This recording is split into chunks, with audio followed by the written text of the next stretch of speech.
So everybody, today I'd like to introduce Nicole Kelp. She's a professor at CSU in the Department of Microbiology, Immunology, and Pathology. Also, she has a kind of triple appointment, which I can never keep track of, but I have it pulled up here. So she's also has an appointment at the Colorado School of Public Health in the health communication. I think that's a department.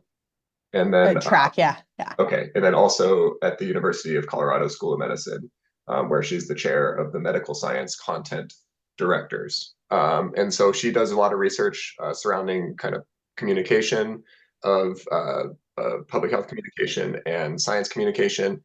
And so I think she's a really unique and I think quite interesting part of our RAPVEC team, hitting things from a different angle rather than just like the mosquito biology and prevention kind of side. So with that, Nicole, take it away.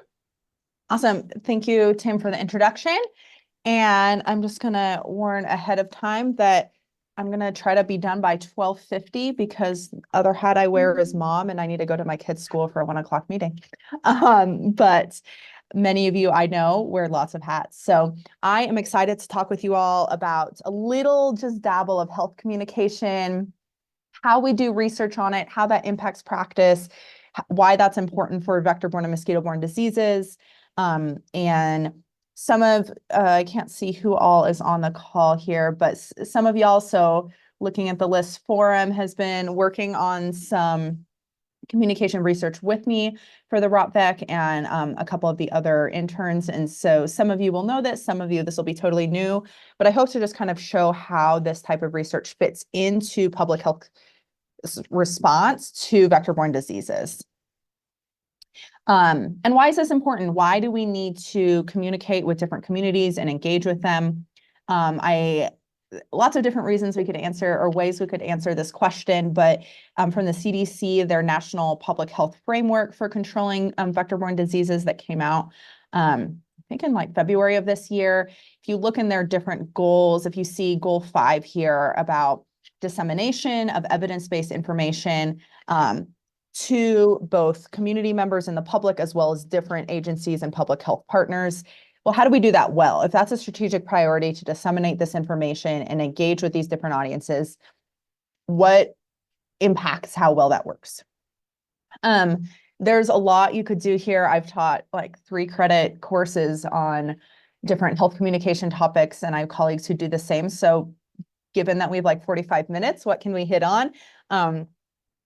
So I'm going to give you 4 principles here: audience analysis and targeting, community engagement, connecting with audience psychology and how people think and feel, as well as following evidence-based approaches. All of that will make your health communication more efficacious, whether that's you engaging with community members as part of your job, or whether that's you working with other partners. Maybe you're in academia and you're working with a public health partner. All of these principles apply regardless of who you're communicating with.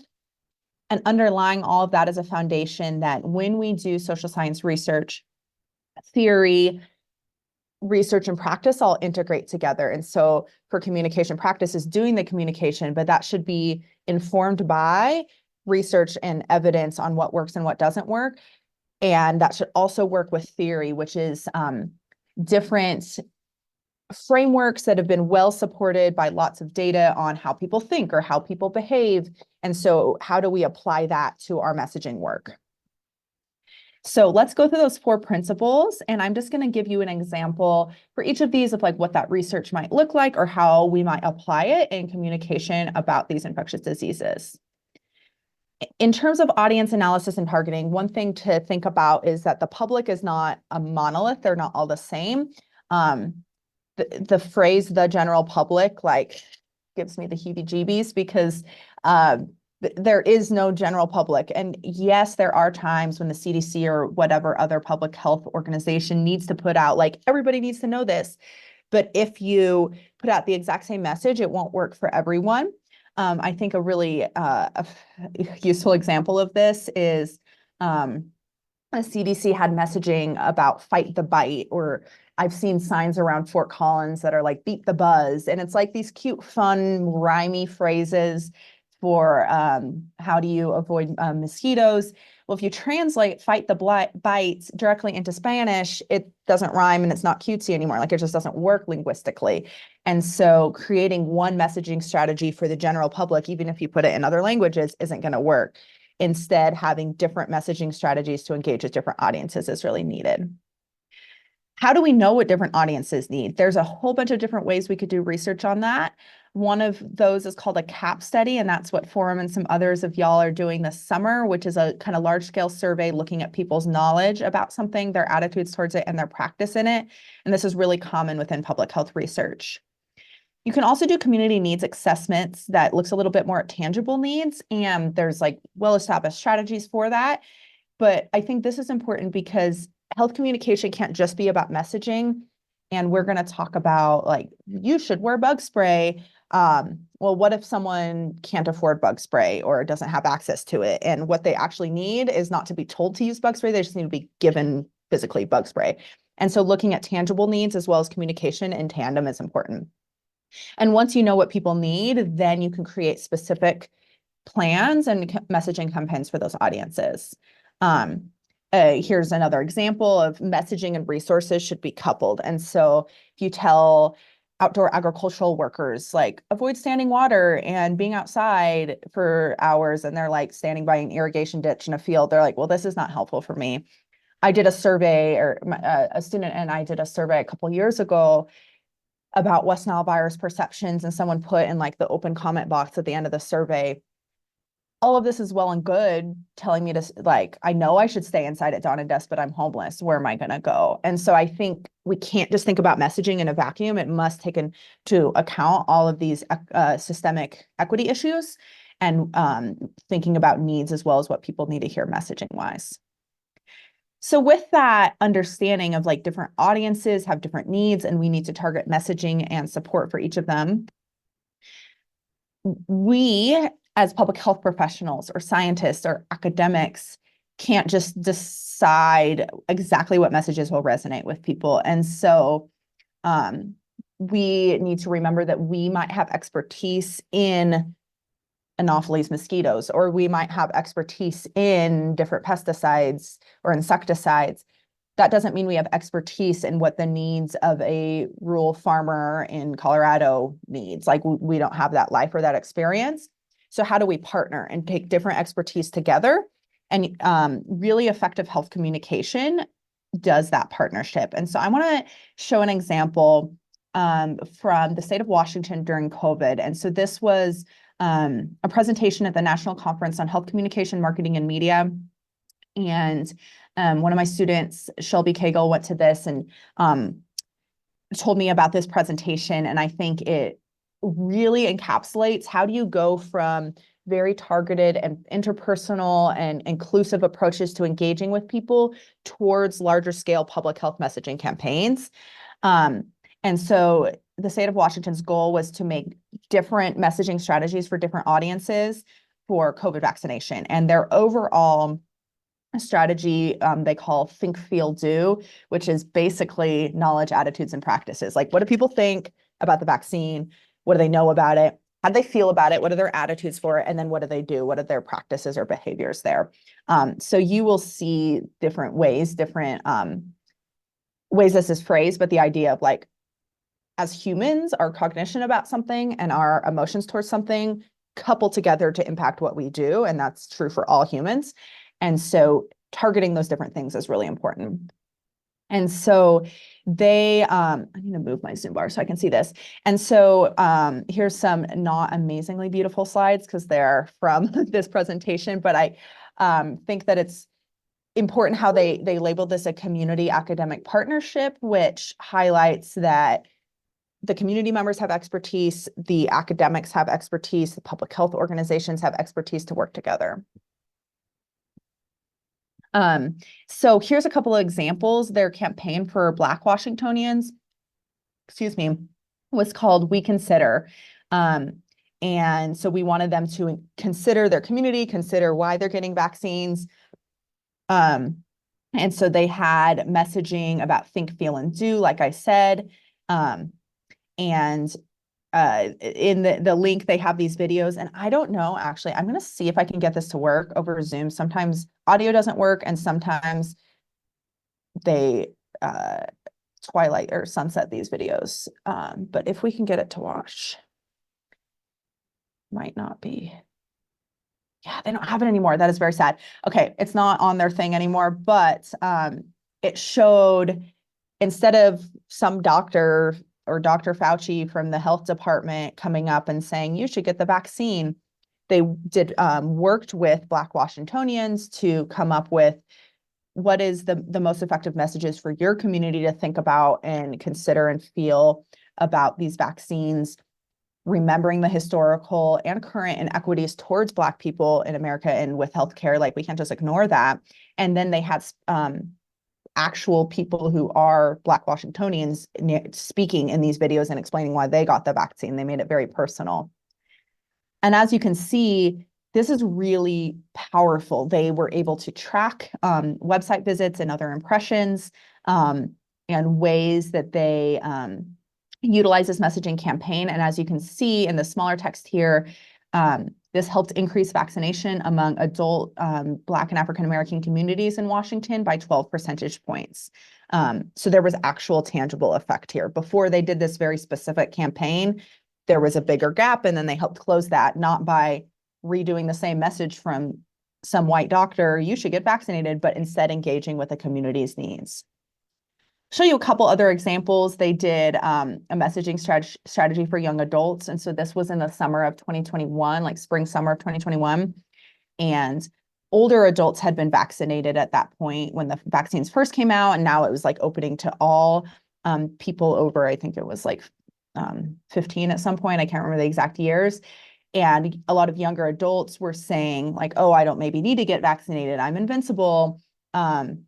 But they did a lot of work with polls and surveys, as well as they had a young adult advisory board, which I love. Like, they, as the health department, weren't like, we know exactly what 16-year-olds need. No, they like talk to actual 16-year-olds. And their messaging campaign is so fun. They talked about like empowering, hey, you're a teenager who's been quarantined for like the last year and missed a year of high school in person. You want to get back to the things you love to do and hang out with your friends, and getting vaccinated is a way to improve your safety for that. And so they had all these videos that are so fun. They had like older, like grandma looking people partying, and they're like, grandma got vaccinated and is out there partying. Are you going to do it? So you can join her. Like, grandma's ready for summer. Are you? And it was cute, but it also like increased their vaccination levels for Washingtonian teenagers. So they worked with like social media influencers. They worked with who connects with that audience. I don't like tend to follow social media influencers because I'm too old for that. But if I was 16, maybe I would. You could see here the Grandma's Ready for Summer messaging campaign. And once again, this helped increase young adult vaccinations by 26 percentage points. So there's some actual tangible impact to these specific campaigns. And finally, they did work with Latinx Washingtonians. Again, they did interviews. They tested things with focus groups. They worked with a local Latino center. All these partnerships to make things culturally relevant, to focus on protecting themselves and the community values of that community. They focused on risk-benefit analysis, the risk of the vaccine versus the disease. And once again, this helped close the vaccination gap by 13%. So that example is just showing like, we can't treat everyone as a monolith. We need to think of these audiences individually, and we need to work with those people in those groups to develop the messaging campaign. So if we were in Colorado and you're wanting hikers to wear bug spray or check themselves for ticks, like if you aren't part of that community, like working with people in that community to create the messages themselves can be really powerful. And another point with community engagement, oh, I'm seeing a couple things come up in the chat. Oh, thank you, Tim. Another thing with community engagements is don't just extract from community members. So if your goal is like, I want people in this community to get vaccinated, and I'm going to work with them to develop this message so they all get their neighbors vaccinated, and then boom, I'm going to leave because my goal as a public health professional was to get these people vaccinated or to get them to do whatever for mosquitoes. That was actually a big issue in COVID, that in Colorado and other places, the health departments would go into more rural communities or immigrant communities and kind of utilize people and say, oh, I care about your expertise in order to do my goal, which is to get people vaccinated, and not listen to or care about what other health concerns that group had. And that really kills trust, understandably. And so as a public health professional, if you are going to be in charge of, for example, the mosquito response in a certain county, and you want certain farmers to be okay with you spraying for mosquitoes on their land or something, just jumping in to get them to do what you want and not listen and engage with what concerns they have is not going to be a long-term effective strategy. So that's two of the points here. I'm going to pause. Does anyone have any questions so far? And then at the end, I have a thing for you all to talk with each other, so I won't talk the whole time. Okay, feel free to throw in the chat at any time or interrupt me at any time. Another thing we need to do is connect with audience psychology. And so that is remembering that people are human and you are human. None of us are scientists are not robots without feelings. And also, as I keep harping upon, like, people are individuals and aren't just this blob, and they all have different values and concerns. And we can understand that, and we can recognize how people feel and think and work with people on that. And so, like I mentioned, theories, there's a lot of theoretical frameworks in health communication that help provide a framework for how people think and feel and what they value. And a really common one that you might see in public health is the health belief model. So this looks at my perceived threat of a disease. So let's use West Nile virus as an example here. And so I have to think that I am susceptible to West Nile virus, as well as that I think if I got West Nile virus, it would cause a severe problem, in order for me to think that it's a threat to me and then do a behavior such as wear bug spray. I also have to have perceived benefits. I have to think that wearing bug spray will actually help. I also have to overcome perceived barriers. If I think DEET is toxic and it will kill me if I put it on my body or whatever, well, that's a barrier. Even if I am scared of West Nile virus and want to wear something to protect myself, if I think DEET is dangerous, well, that's a barrier that can't come over. And then self-efficacy is as a human, your confidence in your ability to do something. And so any sort of barrier, such as I can't afford bug spray or I can't stay inside at dawn and dusk, like if there is I don't think I can do this, could be a self-efficacy issue. And then cues to action are some of these messages that we use to help people. But we need to message towards these specific things. So a great example is if you keep harping on people like, oh my gosh, West Nile virus is dangerous and you need to wear bug spray because West Nile virus is so dangerous, and here's all the statistics and here's how it can go neuroinvasive. If someone's like, I already believe that West Nile virus is dangerous, my uncle died of it, like, you don't need to convince me of that. I'm concerned about DEET. Like, why do you keep talking about West Nile virus being dangerous? Like, you are missing the mark on what that person's concern is. How do we use this to do research, though, or to impact our messaging? So here's an example where we looked at, for example, perceived susceptibility, which is one of those factors, and then behaviors, things like doing the 4Ds, staying inside at dawn and dusk, et cetera. And you can see that there is a significant impact of how susceptible you think you are to West Nile virus on your behaviors. It's a small-ish R-squared in social science. That's a moderate effect size. So there's other things. Obviously, you can see in the blue square here, there's multiple factors that lead to your behavior, but one of them is how susceptible you think you are. But we need to have communication at these different levels, right? And so we need to help people know how susceptible they are, but also what behaviors to do. If we just tell them that West Nile virus is dangerous, but without telling them how to protect themselves, that doesn't help either. So how do you know what your audience's concern is? You have to talk to people, right? And under some of those large-scale surveys can help us understand this, but also we need to have conversations with people in our communities and understand, and different people will have different concerns. But when we look at like risk perception, that doesn't always match actual risk. Here was a exploratory study last summer that a student in Brian Foy's lab did, looking at vector index in different cities in northern Colorado. And so that's like how many West Nile virus positive mosquitoes there were versus what people suspected risk were in those cities. And this was a small pilot study. We're working on expanding that this summer, but this was not, you can look at the p-value here. This is not statistically significant. There's no significant correlation between these. So people don't necessarily understand what their perceived risk, like their perceived risk doesn't match their actual risk, which means there needs to be more communication about what is their actual risk so they can best make educated decisions to inform their behavior. And so we did a study, and this is for those of you who are interested in this type of research, you might look at the kind of methodology here, but for those of you who maybe aren't interested in doing social science research, understanding how could this impact my practice if I'm going to go work for a vector control agency or something. What we did here in this survey is we measured people's health belief model metrics, their perceived susceptibility, their perceived severity, et cetera.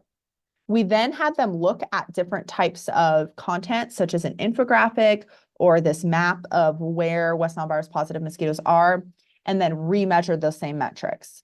And you can see here, the infographic on social media increased people's perceived susceptibility and their desired behaviors, which is great. The infographic or the heat map increased susceptibility behaviors and also severity. And so giving people access to this real-time, real-place data has impact on more constructs in the health belief model than just this kind of generic infographic. So if we want to change this like people not understanding what their risk is, like let's be transparent and provide data to people. And this is something that health departments are working on. For example, CDPHE and who helped kind of collaborate on this study, they're thinking about how do we help communicate via real data to help people inform their thinking and their actions. And then finally, point 4 here is following evidence-based approaches. If you are going to go be a researcher in health communication, that's awesome. But for those of you who aren't, looking at the literature for the latest evidence and not just trial and erroring, collaborating with people in public health or communication departments, or people who do communication research.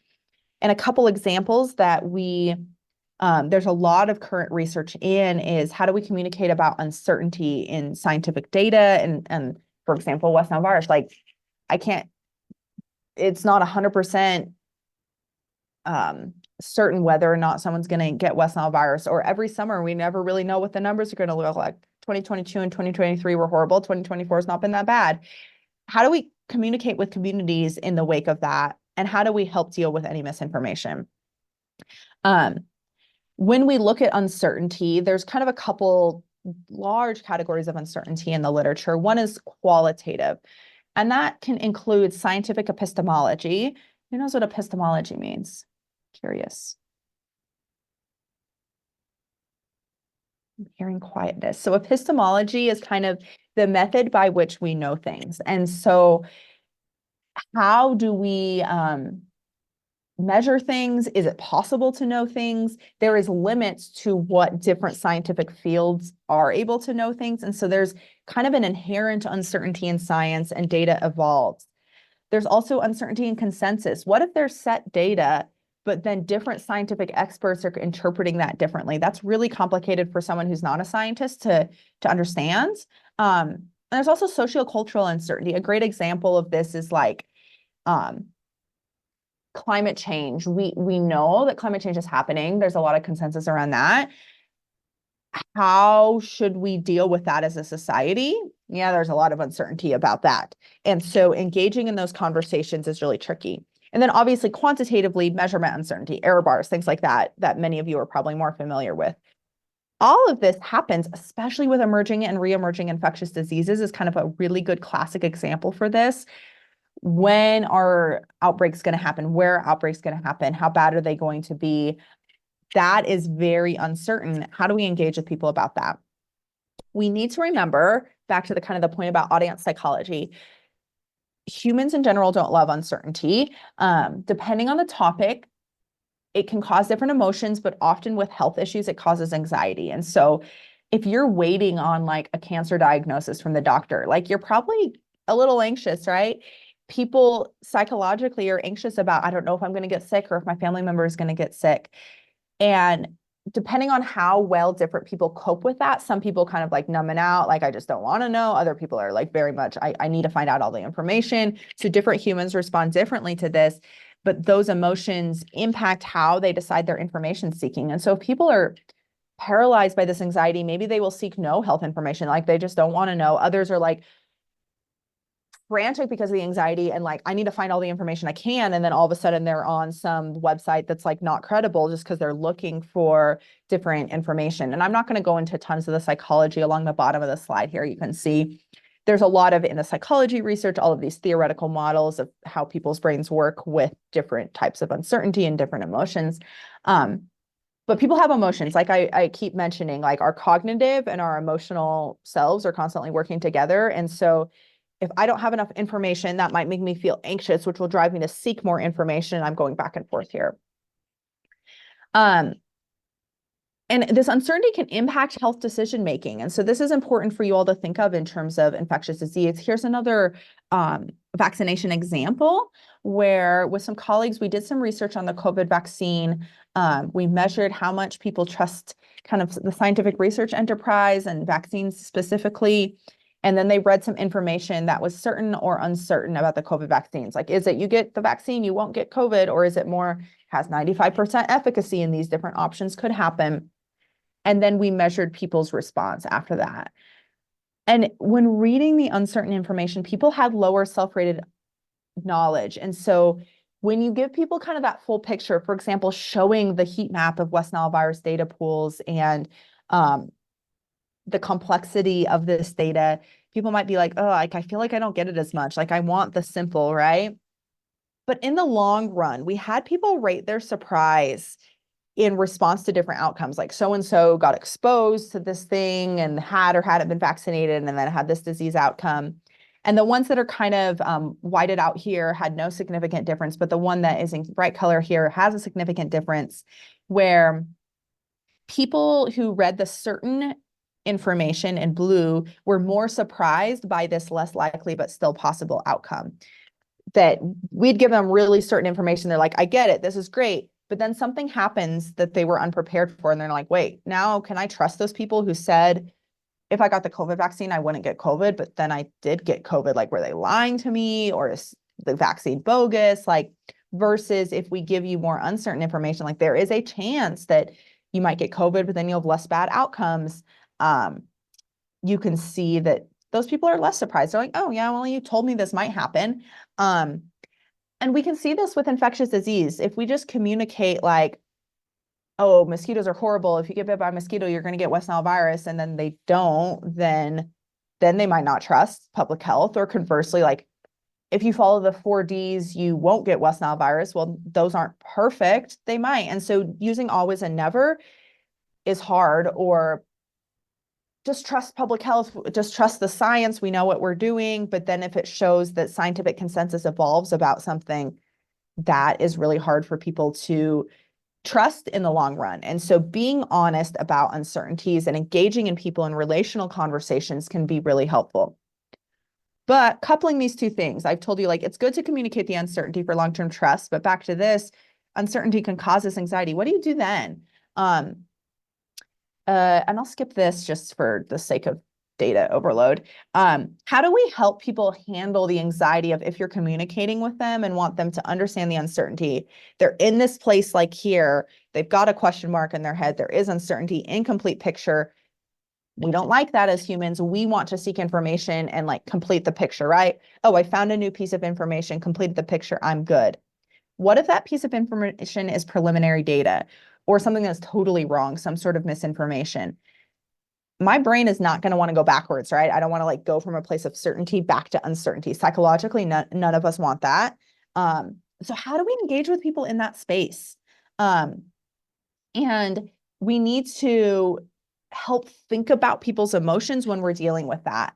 In terms of mosquito-borne diseases, some of the misinformation that people might clinch onto is that DEET is toxic, or that some essential oil, whatever, is just as effective for a bug spray, or that spraying for mosquitoes is always horrible for the environment. Like, they want to figure this out. Maybe they're doing research and trying to learn.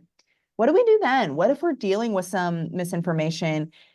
First thing, having compassion and empathy, remembering people probably mentally clinched onto this from a place of anxiety because of scientific uncertainty. They weren't like trying to be anti-science necessarily or trying to be wrong. They're actually just trying to deal with emotions, which we do as humans all the time.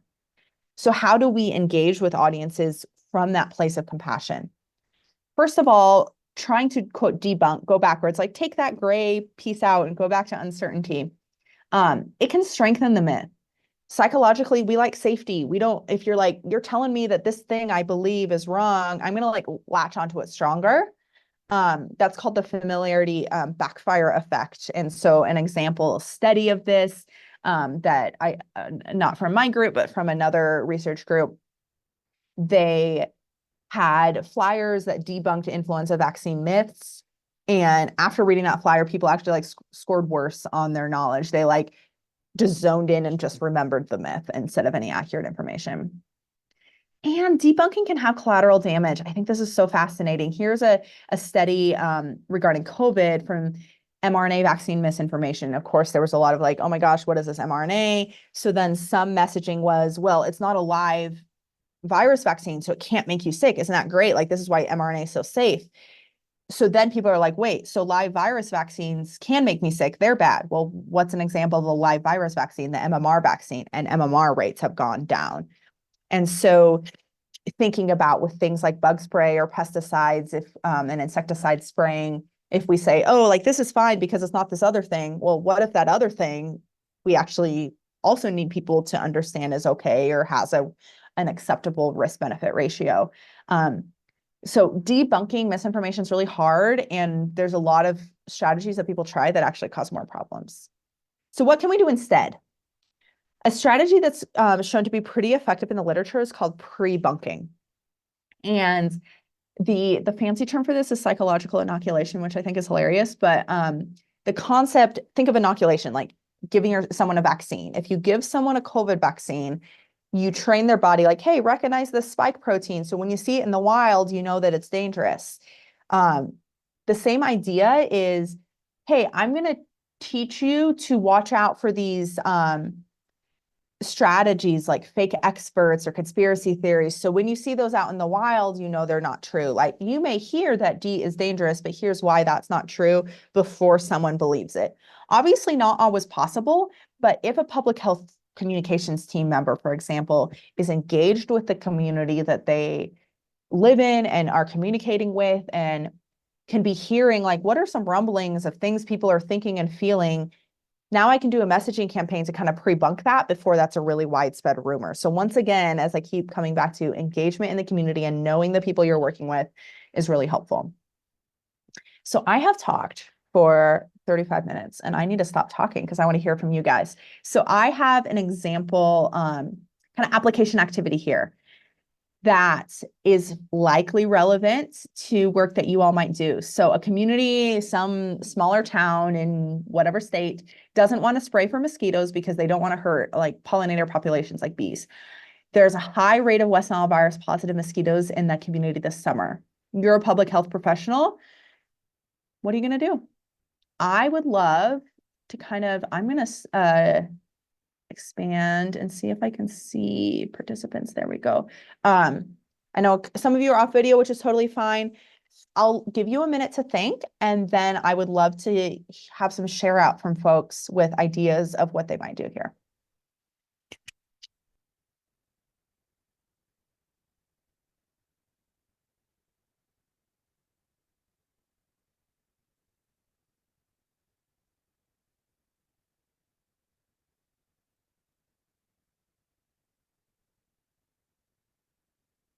And I think there's multiple correct answers. I don't think there's just one.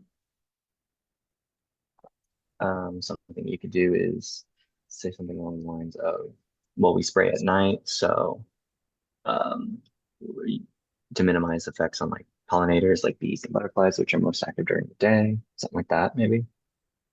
Yeah, so there's an example of like if you think of people's cognition and emotions, like there you're providing some information towards kind of the cognitive domain, like here's information you might not know, and this is something we're doing.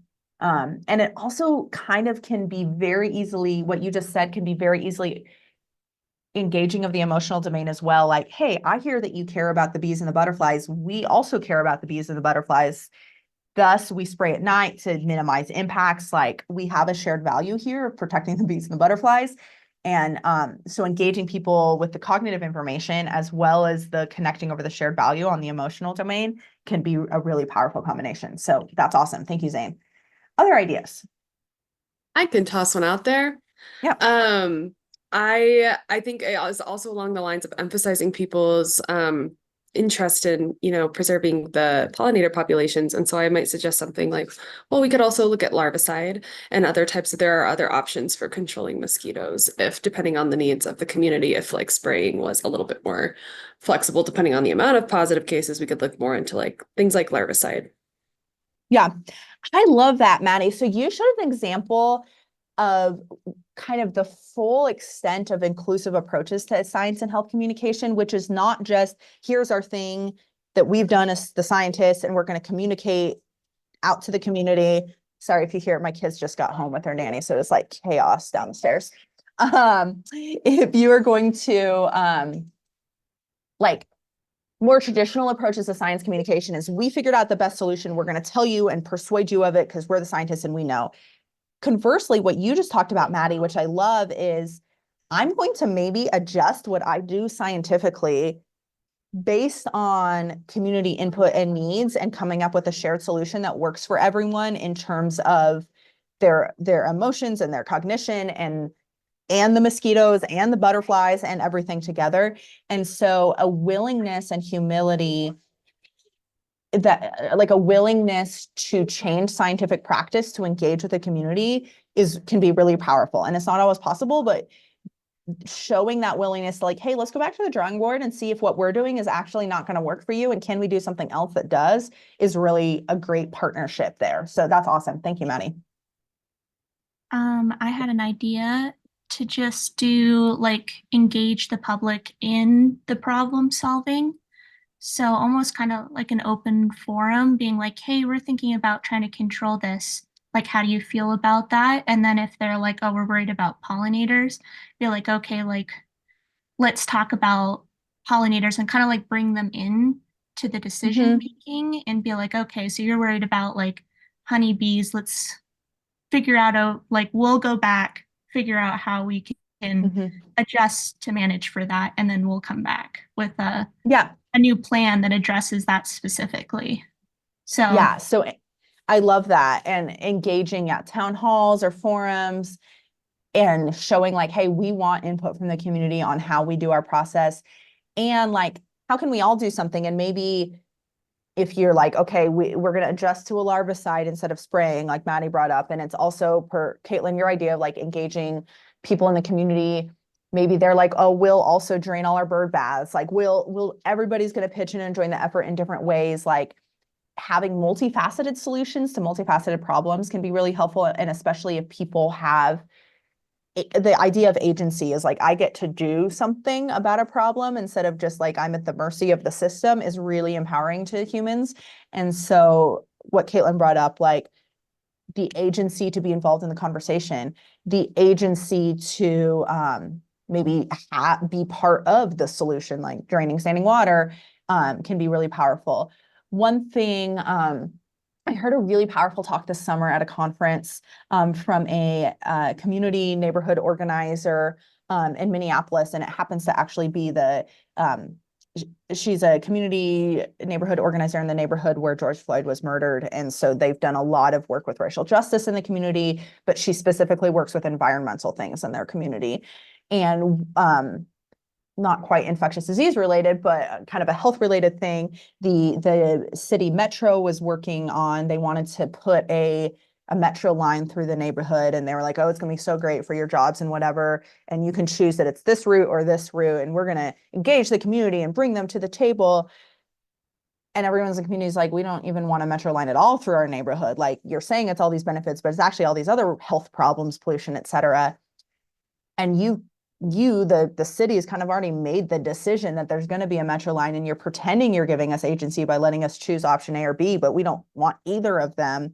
And so leaning towards authenticity there and engaging people earlier and not giving them like choices that like are lose-lose for the community, especially if you're working in historically and presently disadvantaged communities, communities of color, communities with lower socioeconomic resources, giving people real choices and not giving them this illusion of choice that's actually still kind of being in control. And so that's hard for a city group or a public health department, but it's so important for equity and engaging with people in a way that actually helps them and helps the health of their community. So I was very struck by that, her talk, and I'm like, that, like, how often do we think we are like, oh, we're bringing people to the table, but it's like you actually haven't brought them to the table. So I think there's learning that public health departments can really do in this area.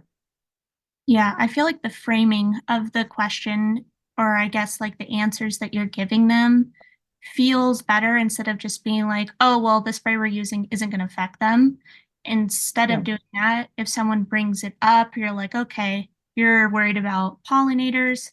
Let me check and see what we have and see what we can do to like address that. And then come back and say, this is what we found. We have like a good option that like, you know, it's a spray, but it doesn't affect bees or butterflies or something. It's got a really specific chemical. They're more willing to listen to that because it feels more directed at their initial worry instead of just like glossing over, be like, I already know what you're worried about, and letting them actually bring it to you. Yeah, absolutely. And that's another principle in there is, for example, like in that health belief model, don't assume that people's problem is like perceived susceptibility when it's actually these other barriers, like asking questions to find out what people are actually concerned about so you can address that. I love the engagement from all of you on this question. I've got a few more minutes. And hi, Sam, do you want to show everyone your acorns? My son is over here with a jar of acorns. Very exciting Friday morning. Any final questions in the last few minutes here before I need to jump off at 12:50?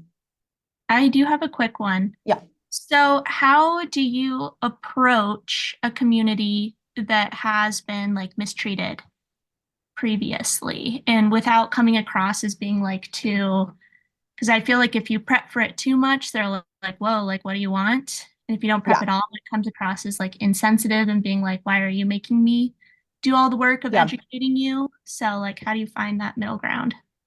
It's a great question.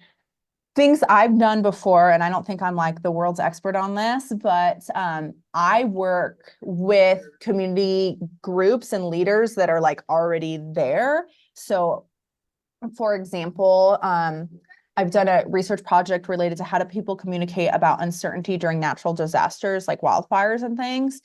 And I don't live in rural Colorado where wildfires happen, or I'm not, especially a Latino immigrant in rural Colorado, being impacted by wildfires. So I personally, as a white academic, am not the best person to engage in that work. So we worked with a community partner who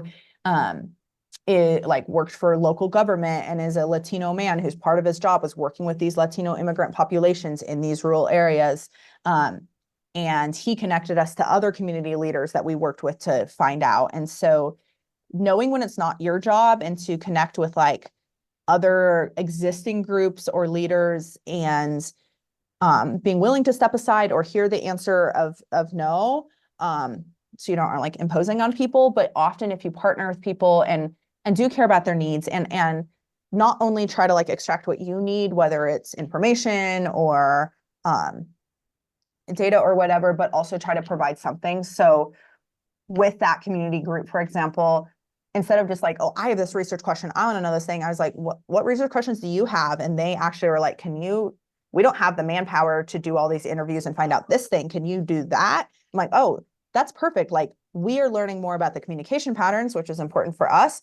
And you're getting answers to a question you have that impacts your day to day. Like how can there be mutual benefit to these community groups is one strategy that I've used. And And I think and then longevity, like there's a lot of really great community engaged, like researchers and practitioners who have to be in a community for years to build trust. And that's something that like I've lived in Colorado for like 4 years. So I'm working towards doing, and sometimes it's not me as the best person personally.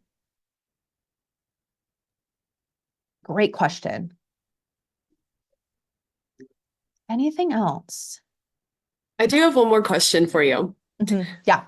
So I know sometimes when you go in and you work with communities that are that you are not a part of, that you don't represent, or that have lower resourcing, and you're partnering with like a community partner who's sort of in charge of being the liaison between you and the community. What types of compensation do you offer? Like, do you tend to bring in like financial compensation? Is it sort of a deal where we agree to help or if you agree to help us, we are then able to provide you resources that address the health issue that we're looking at assessing? I'm just curious to know like what sort of compensation or help we provide back. Yeah, that's a great question. So with my work where I'm doing more communication work, like what I need is like people's expertise, and I'm like, your expertise is worth time.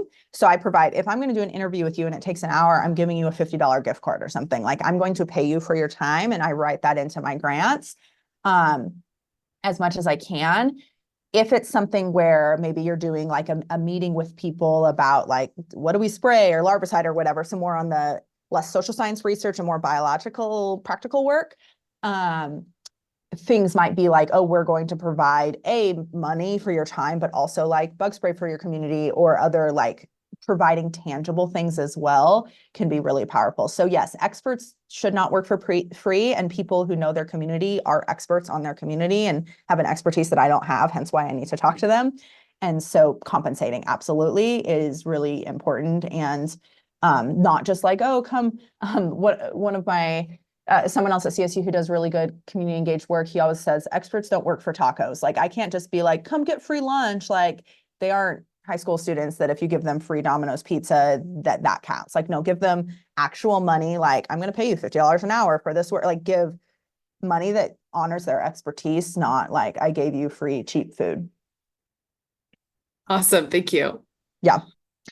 Thank you all. It was great to talk. If anyone has questions, feel free to email me. It was great to meet a couple more of you interns that I hadn't connected with before. And I appreciate your guys' flexibility on me needing to run out the last few minutes early. This meeting with my son's teacher got scheduled like yesterday. So that is life.